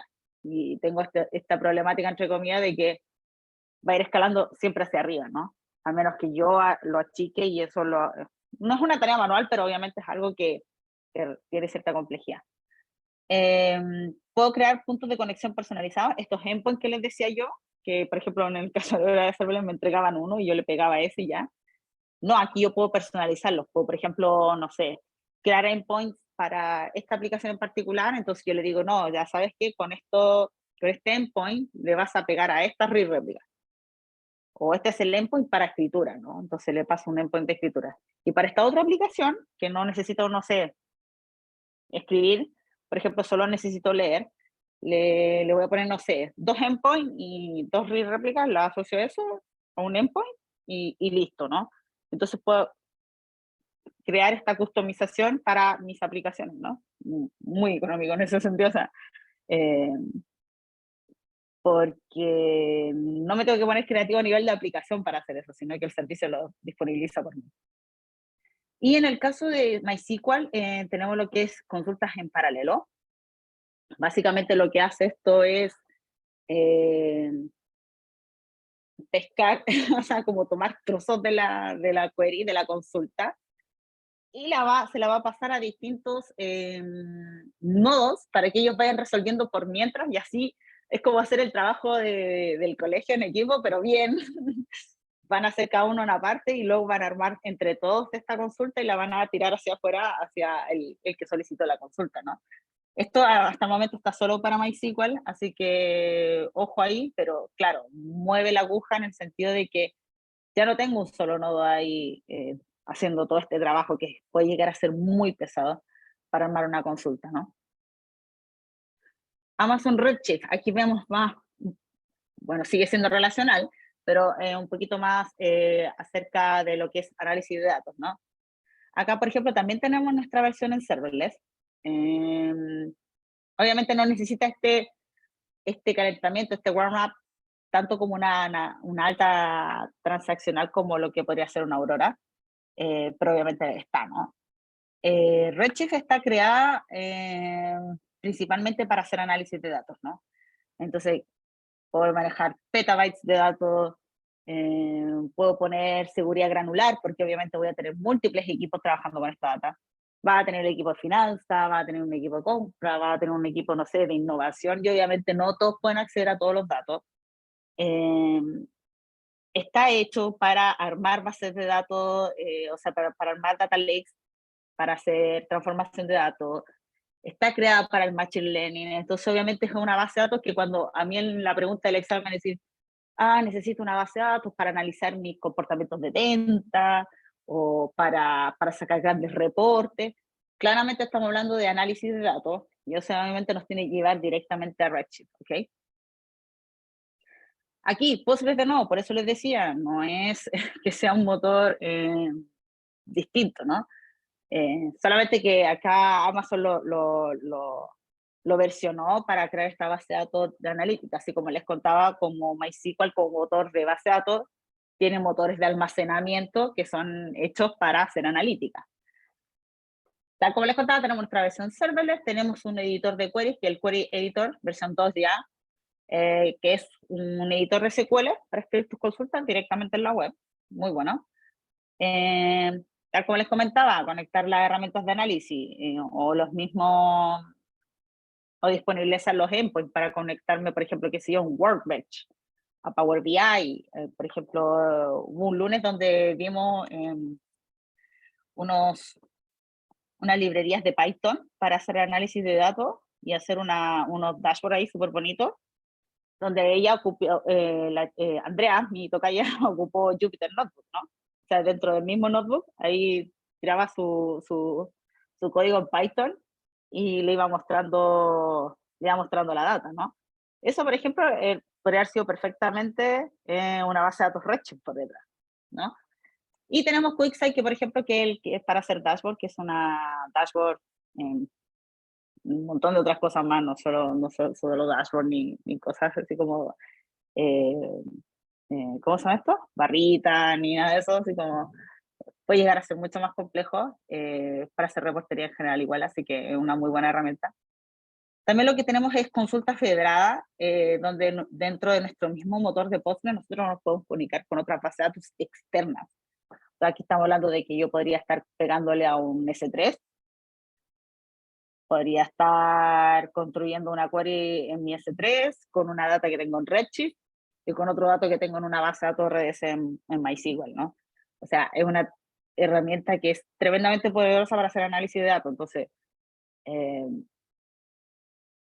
es lo que quiero transmitirles más que nada a la hora de que si ven un caso de uso en el examen, probablemente estén hablando de Redshift, si quiero hablar con múltiples bases de datos, si quiero hacer una query, si quiero mostrar, no sé, quiero ocupar una base de datos para mostrar, no sé, unos dashboards o unas gráficas, etc. Puedo exportar e importar desde Data Lakes. De hecho, puedo exportar mi data súper fácilmente a Redshift y puedo traérmela de vuelta en el caso de que quiera hacer algo con ella. Es muy importante de repente cuando necesitas hacer transformación de datos, también ser capaz de mover tus datos, ¿no? Y en esto Redshift es muy bueno, o sea, por defecto tiene esa movilidad entre los datos, ¿no? También tenemos integración con otros servicios de Amazon como Glue, que es para hacer transformación de datos, Kinesis, que es para hacer streaming de datos y también hacemos transformación. Tal como les conté ahí, acceso seguro y granular a nivel de fila y columna incluso, eso lo hacemos a través de permisos, así que obviamente como les decía, si tienes múltiples equipos trabajando en una base de datos es algo muy importante. Y tal como les comentaba, los modelos de precio, igual que en RDS, es en demanda y con instancia reservada.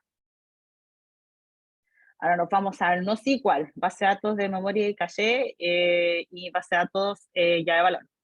Bueno, aquí en caché tenemos al motor Redis y al motor Memcache. Ahí me falta una vez, por lo que estoy viendo. Y tal como lo que vemos acá, tenemos aplicaciones de tiempo real. Tenemos streaming, tenemos social media que le dicen, por ejemplo, no sé, pues aquí, por ejemplo, qué sé yo, tenemos cosas como Tinder, tenemos cosas como LinkedIn, donde nosotros debemos tener la data disponible así, ¿no?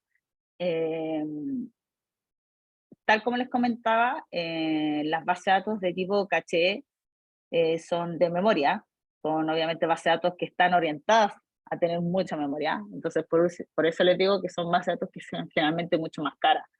Entonces hay que revisar bien los casos de uso para eso, porque obviamente no todos los casos de uso van a requerir una base de datos en memoria caché, ¿no? Yo, por ejemplo, he visto bases de datos en caché que en realidad son transaccionales. Yo he visto muchas cosas en la vida, estoy como media traumatizada, pero bueno, son cosas que uno de repente ve así en los clientes y como que dice, ¿por qué hiciste esto? O sea, de verdad no es tu caso de uso. Pero ¿cuáles son los casos de uso acá? Tal como les decía, transacción en tiempo real, los chats, por ejemplo, obviamente están muy potenciados con eso. Los leaderboards que les decía yo, por ejemplo, en los videojuegos online y ese tipo de cosas. Las sesiones en el e-commerce, por ejemplo, también obviamente son manejadas a través de estas bases de datos, ¿no? Y tal como les mostraba que hay una pequeña comparación entre el motor Redis y el motor Memcache. El Memcache es mucho más barato, obviamente, en el sentido de que no tiene tantas features como Redis, pero son para casos de uso que son muy básicos, por así decirlo. Cuando yo solamente necesito un almacenamiento temporal en memoria, ¿no? Bueno, obviamente una latencia mucho menor que las bases de datos que son de disco, ¿no? Por ejemplo, en Redis podemos habilitar clusters de memoria y obviamente ya son casos de uso donde yo obviamente voy a necesitar un nivel de latencia y un nivel de persistencia de esos datos, de escritura sobre esos datos, que ya obviamente requieren de un uso muy intensivo de las bases de datos, ¿no? Obviamente acelera el rendimiento de las aplicaciones porque cuando yo tengo cacheados los datos, si tengo un consumo en particular, básicamente no llegan a disco, ¿no? Simplemente leen de la memoria de mi base de datos. Entonces, por ejemplo, cuando se realiza un cambio, qué sé yo, cuando se realiza un cambio, qué sé yo, en una consulta que es muy frecuente, yo lo único que hago, le digo, mira, ¿sabes qué? Hubo un cambio en la base de datos, se acaba de ser escrito, escríbelo sobre la base de datos de caché, y ya cuando en la próxima entrada de ese mismo dato que me consultan una y otra vez, va a estar actualizado, pero ya no voy a estar leyendo del disco de la base de datos, sino que lo voy a estar leyendo en memoria, y esa respuesta es mucho más rápida, ¿no? Bueno, se suele utilizar como base de datos memoria caché, almacenamiento de sesiones, agente de mensajes, etc. Entonces, si yo requiero una respuesta rápida de algo que eh, no se escribe tan seguido, donde básicamente lo puedo almacenar en una base de datos de memoria, es probablemente en mi caso de uso para utilizar una base de datos como Elastic Cache. Y tal cual como el otro, modelo de precios on demand y instancia reservada, así que obviamente si hay un compromiso te va a salir mucho más barato. Y entramos ya a la otra estrellita que tiene Amazon, que es DynamoDB. Rápida, flexible, no sé cuál. Tenemos estas tablas, porque aquí ya no existen este concepto de las relacionales que se llaman esquema. Bueno, en algunos motores se llama esquema, en otros se llaman database. No sabría cómo explicarlo, pero básicamente este mapa de todas las tablas que tienen relación unas con otras, este esquema desaparece aquí en DynamoDB. Yo tengo solamente una tabla donde están todos mis atributos, donde están mis llaves primarias, etcétera, pero es solamente una, ¿ya? A eso se refiere entonces con tablas globales, porque en realidad ya no tengo estas múltiples tablas por ahí, básicamente separadas lógicamente por un esquema o por una base de datos, sino que tengo una tabla que contiene todos estos datos, ¿no? Entonces obviamente eso es un poco complejo al principio de entender, pero es algo que se está utilizando mucho ahora. Tenemos capacidad on demand, pero también podemos provisionar. Podemos provisionar en el sentido de decir, Amazon, ¿sabes qué? No me cobres on demand porque yo ya tengo mi carga de trabajo súper estable, yo sé exactamente cuánto ocupo en Amazon. Probablemente no están así con la base de datos, no así igual, porque la idea es que sean flexibles, entonces obviamente nuestro consumo no necesariamente tiene que ser tan parejo, pero puede llegar a presentarse ese caso. Yo te voy a decir cuánta escritura voy a necesitar, cuánta lectura voy a necesitar, y entonces tú me cobras en base a eso, ¿no? Entonces igual hay modelos de precios para que DynamoDB te salga mucho más barato, ¿no? Tenemos también esto que es muy importante, y el Point-in-Time Recovery, que ya lo había hablado tiempo atrás, que es básicamente para recuperar en tiempo, en un plazo de X días, eh, mis datos, ¿no? O sea, básicamente le digo, no, yo creo que yo me lo hago ayer a las 6 de la tarde antes que quedara, no sé, un tremendo quilombo con un dato que no era, etcétera, qué sé yo. Y hago mi rollback y vuelvo atrás en el tiempo que especifico, ¿no?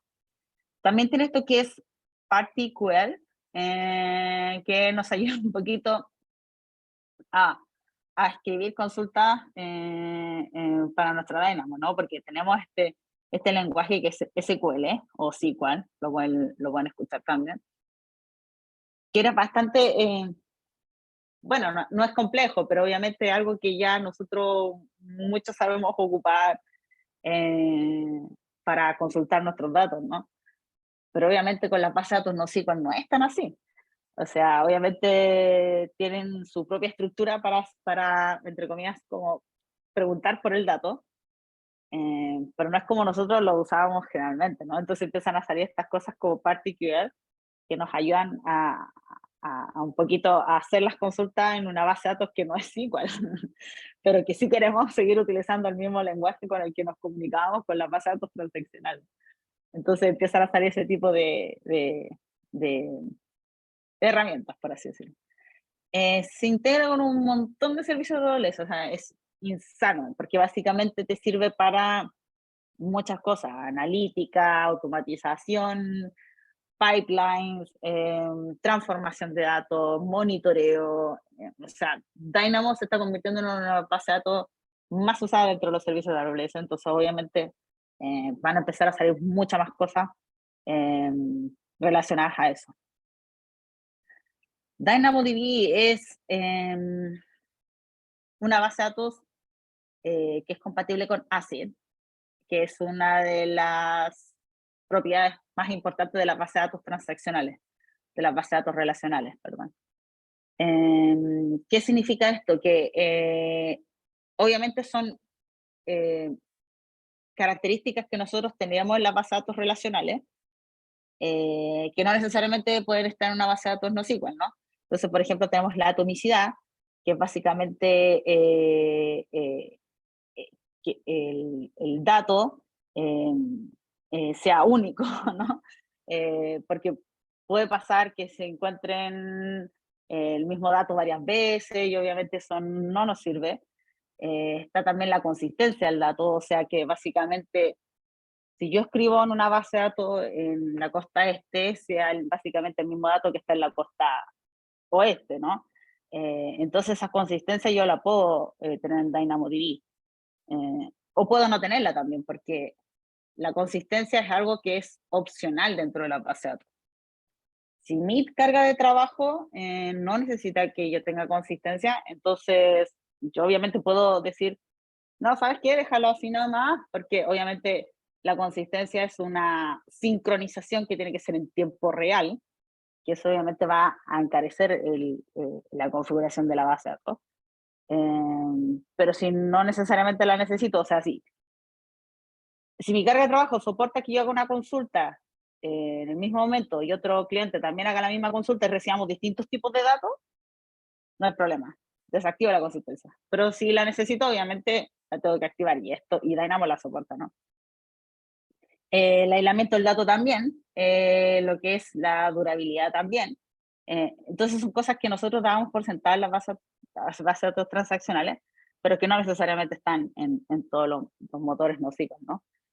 Tal como le hablaba del point and recovery, es de hasta 35 días, así que obviamente yo puedo ir y volver dentro de esos días para ver mi dato, cómo estaba mi dato en ese momento, ¿no?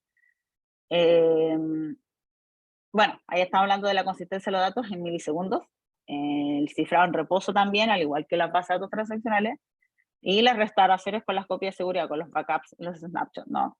Entonces tenemos muchas características de la base de datos transaccional que obviamente los clientes dicen, sí, muy rápida será tu DynamoDB, pero tiene, no sé, es compatible con ACID, tiene alta consistencia en datos, tiene durabilidad del dato, o sea, me asegura de que si yo escribo un dato en disco va a persistir, me asegura que, no sé, yo saque un snapshot y si algo sale mal en una prueba, yo pueda volver atrás.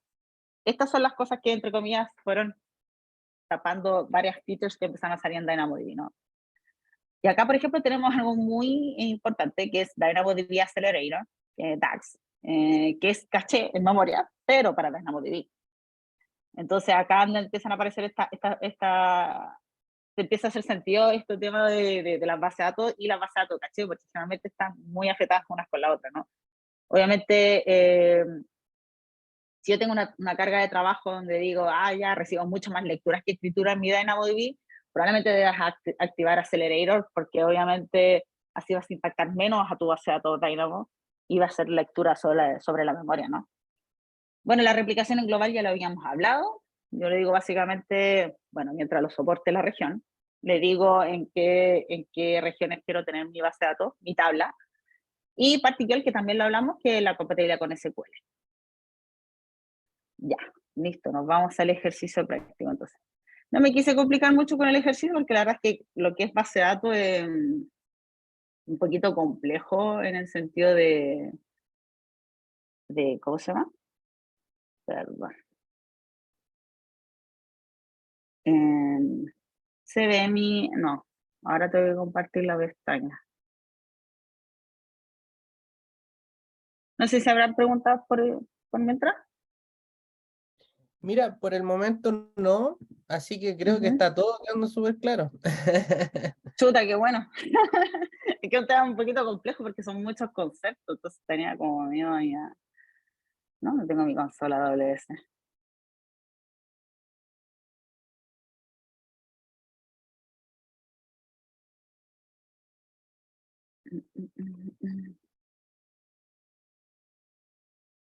No, ¿qué hice?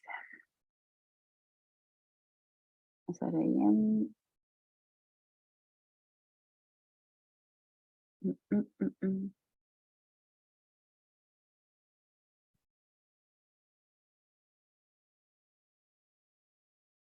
Entonces quiero que me acompañen a crear una base de datos relacional, porque como les digo, tal como les digo, las bases de datos relacionales se van a quedar con nosotros bastante tiempo.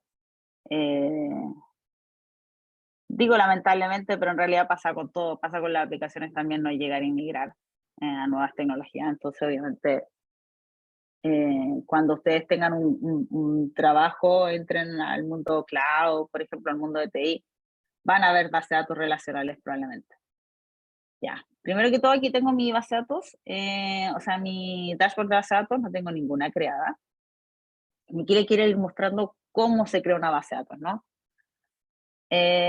Con Easy Create, básicamente lo que tenemos acá es algo parecido a los que les mostré la otra vez, estos wizards que hace AWS, que cuando hay cargas de trabajo o cuando hay procesos que se hacen muy seguido, obviamente la idea es simplificarlo en la consola, ¿no? Ya eso se refiere, por ejemplo, con los wizards o Easy Create.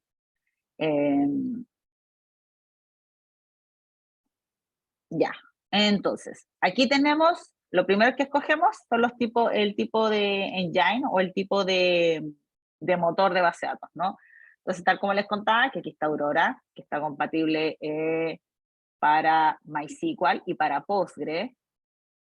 Tenemos también MySQL, MariaDB, Postgres, Oracle y SQL Server. Ojo, porque Oracle y SQL Server requieren licencia, requieren licenciamiento. A diferencia de Aurora, MySQL, MariaDB y Postgres, que son bases de datos de licenciamiento libre. Entonces, obviamente, cuando tú creas una base de datos Oracle o si creas una base de datos SQL Server, va a haber un costo adicional, ¿no? Que es la de la licencia. Entonces, por ejemplo, aquí en este caso vamos a usar una Postgres, que es una de las bases de datos relacionales más usadas de las bases de datos libres, ¿no? De hecho, generalmente cuando uno migra de Oracle a la nube, está la posibilidad de migrarte a Postgres y es la que tiene como la mejor compatibilidad. Yo lo digo más que nada porque yo empecé en la nube por el tema de base de datos y obviamente de sacar estas bases de datos que son muy complejas de administrar, son caras de administrar a un ambiente en la nube, ¿no? Entonces aquí tenemos Postgres, vamos a escoger la, qué sé yo, una versión, ya 14 es la última, vamos a escoger la 13 porque irte a la última versión de un motor de base de datos sin haber probado completamente es una muy mala idea. Ya, aquí vamos, obviamente vamos a un ambiente de desk, ¿no? De hecho, podríamos usar el free tier, así no me cargan nada. Pero la idea es que ver todas las opciones que hay, ¿no? Ah, mira, aquí. Para alta disponibilidad y durabilidad es donde nos va a empezar las opciones que ya hemos visto. Estamos con Single DB Instance, que es solamente una instancia de base de datos, pero también tenemos la posibilidad de crear una base de datos multi-Z que te crea esta base de datos standby, que está ahí a la espera en caso de que el nodo principal se caiga, pero tú jamás vas a ver esa instancia. O sea, no te va a aparecer en el dashboard, no te va a aparecer dentro de por así decirlo, como del listado de base de datos que uno ve, ¿no? Esta base de datos está ahí a la espera y está fuera del foco de la consola, por así decirlo, hasta que simplemente suceda el failover, ¿no? Aquí, por ejemplo, le ponemos nombre a la base de datos, las credenciales aquí, tal como les comentaba, eh, para, para acceder a la base de datos, bueno, aquí lo voy a poner, no sé, la típica, admin 123. Niños, no hagan esto en casa. Y aquí tenemos los distintos tipos de instancias, ¿no? Esto ya lo habíamos visto. Recuerden que básicamente una base de datos RS, una base de datos, o sea, es una instancia de S2 con un motor instalado. Es simplemente eso. Así que siguen habiendo obviamente las mismas clases, solo que obviamente las familias que vamos a ver son más orientadas a lo que es base de datos, ¿no? Gestión de base de datos. porque obviamente en S2 vamos a ver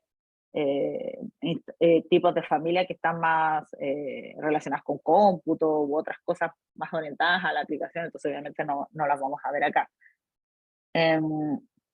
Ya se sabe que las bases de datos, obviamente de la clase T, que son las General Purpose, incluida la M, pero las T son mucho más económicas, ¿no? Y aquí es donde escogemos básicamente el tipo de instancia, o sea, el tamaño de nuestra instancia. Voy a poner una micro solo para eso, ¿no? Aquí la opción de ver las generaciones previas, obviamente no es muy recomendado porque Amazon, para hacer que tú migres de generación en generación, obviamente te empieza a cobrar mucho menos por las nuevas generaciones. Así que si tú obviamente vayas a escoger una T2 por sobre una T3, estáis mal. O sea, va a ser más caro una T2 que una T3. Así que obviamente no ocupen ¿cómo se llama? Generaciones antiguas, ¿no? Aquí escogemos el tipo de disco, vamos a poner un GP2, eso ya lo habíamos visto los distintos tipos de discos. Le vamos a poner un espacio de 20 nada más, que es lo mínimo para este motor y para esta versión de base de datos. El autoescalado del disco, esto yo lo tengo que, entre comillas, configurar. A diferencia de, por ejemplo, de Aurora, no es necesario, ¿no? Esto va a escalar solo, pero aquí, por ejemplo, yo le tengo que poner un límite, por ejemplo, yo creo que sea el máximo tamaño 1000, lo tengo que hacer yo. Pero en el caso de Aurora no es así, y es por eso que le decía que el autoescalador automático. Bueno, aquí en Downgrade, ¿dónde dice tu computer? No, eso es para que básicamente se conecte una instancia y no. Aquí tengo la VPC, la voy a ponerla por default. Acceso público, le voy a poner que sí, porque obviamente es una prueba y no tengo una VPN para acceder a ella. Así que obviamente me va a tener que dar un endpoint que está expuesto a la internet, ¿no? No, VPC ya la tengo, y un security group por default, porque lo tengo creado, así que yo creo que me va a tocar crear uno. Configuración adicionales, por si quiero cambiarle el puerto, muy buena idea, porque generalmente obviamente todos saben cuál es el puerto que tiene una Postgre. Y aquí ando le hablaba sobre la forma de autenticarse a la base de datos. Yo, por ejemplo, a la base de datos le puse un usuario que es el Postgre y una contraseña que era admin123. Pero obviamente yo puedo hacer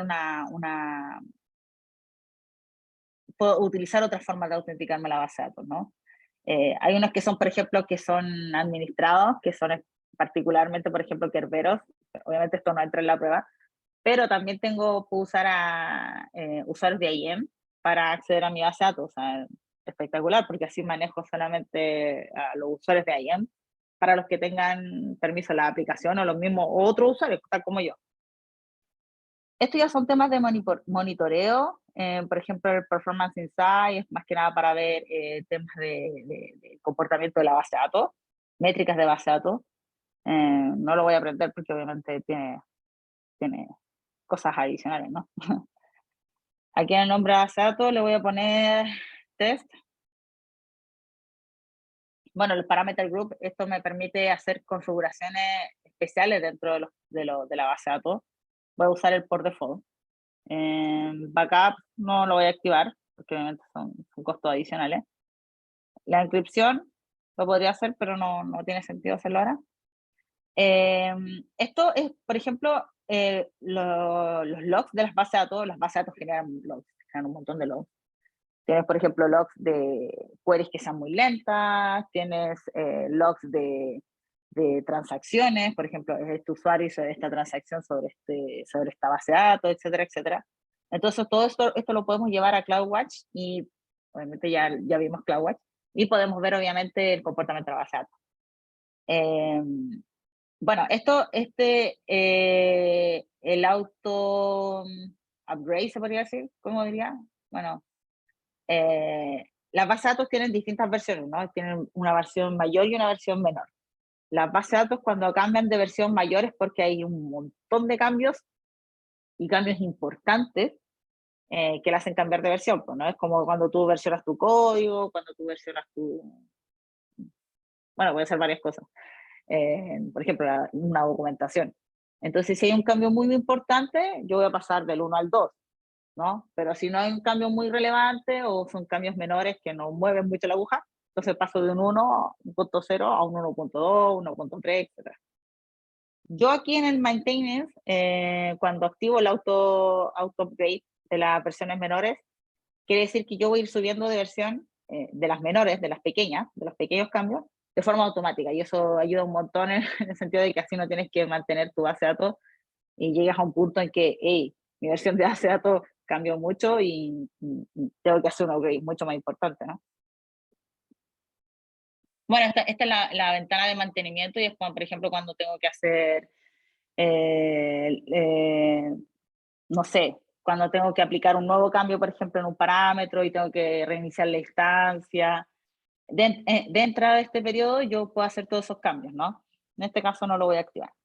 Y la protección en caso de que la borren, bueno, eso obviamente está activado por defecto si una base de datos, no sé, muy, muy importante, ¿no?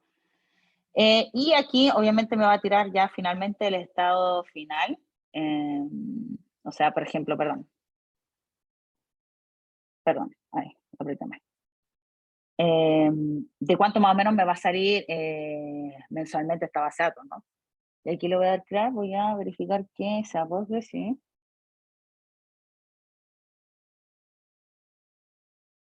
Me hay que empezar a crear mi base de datos.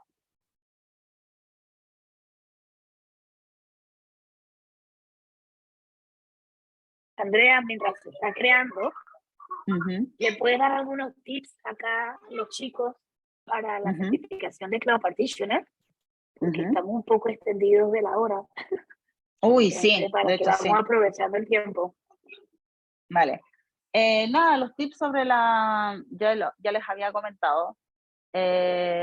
Básicamente entender para qué caso de uso es cada base de datos, cada servicio. Es muy relevante que empiecen a comprender conceptos como alta disponibilidad, durabilidad, fiabilidad. Entonces, yo sé que son conceptos que están muy relacionados con lo que es la arquitectura de servicio, pero obviamente, nada, necesitan empezar a aprender esos conceptos y así obviamente van a empezar a entender cargas de trabajo, qué tipo de carga de trabajo y obviamente entender qué servicio calza mejor con esa carga de trabajo, ¿no? No sé si quedan otras preguntas por mientras. Esto se va a demorar igual. Pero quería que más que nada me acompañaran para ver cómo se crea una base de datos y todo lo que tienes que tener en consideración, porque ya ahí después lo que hago es conectarme a la base de datos y empezar a hacer cosas, ¿no? Como crear tablas y ese tipo de cosas. No sé si quedan alguna otra No, pregunta por no ahí. tenemos preguntas. Ya, qué bueno. Bastante completa tu presentación. Ah, Sí, yo es sabía algo que iba a ser larga, la verdad. que Son sí, muchas bueno, es que cosas. son muchas bases de datos Sí. y va a quedar en la documentación, o sea, la presentación se va a enviar, así que va a Ujú, servir para que estudien. Igual exacto. ahí les compartimos bastante documentación que pueden leer. Ujú, Y bueno, siempre hay que leer un poco las preguntas y respuestas, o sea, cada servicio, sí, para que se entienda un poco. sí, Ya no moví sé, esto sin querer. yo creo que Pero aquí ya en la presentación, por ejemplo, ya para ir finalizando, no sé si se ve la pantalla. no se ve la consola. Ah, se ve la consola, ya. Creo que ahí Ahora se se ve mi ve pantalla. Ya. ahora se ve la presentación. Para ir finalizando, porque, como les digo, tal cual. Una base de datos es al final un servicio de S2 donde te hay un motor instalado y donde obviamente me entregan un input para comunicarme a eso. No tengo gestión sobre ni el disco ni la memoria a nivel de, por ejemplo, que me meta una consola a modificar esas cosas, pero es básicamente lo mismo, ¿no? Tips, o sea, perdón, recursos. Recuerden el blog de AWS donde aparecen las novedades. Otra vez, el tema de la documentación, ahí están los links. El link de la certificación del Cloud Partition, donde salen los datos, sale sobre qué entra en el examen, cuánto dura el examen, en qué idioma, etcétera. Los links de Partner Central para que entren a la sección de training y empiecen a aprender ahí con los recursos que disponibiliza AWS gratuitos. con el correo de su empresa, si es que su empresa es partner de AWS. Y aquí le pongo las preguntas frecuentes de los distintos servicios, pues RS, Aurora, Redshift, etc. Y eso, chicos, ahí hay que ver el tema de la encuesta. Ahí esperamos por último. Sí, bueno, ya se pueden empezar a salir. Muchas gracias a todos por participar en esta sesión. Cuando se vayan saliendo, les vayan saliendo el pop-up de la encuesta. Porfa, respóndanla porque es importante para nosotros. Y bueno, muchas gracias. La fotito. Ah, la foto, ¿verdad? De veras. Deja de compartir para que salgan las imágenes. Ay, esa nos va a matar. ¿Por qué? Por la foto. Ah, Tienes que dejar de compartir. listo. Ahí estamos. A ver, ¿dónde está? Voy a cambiar mi cámara.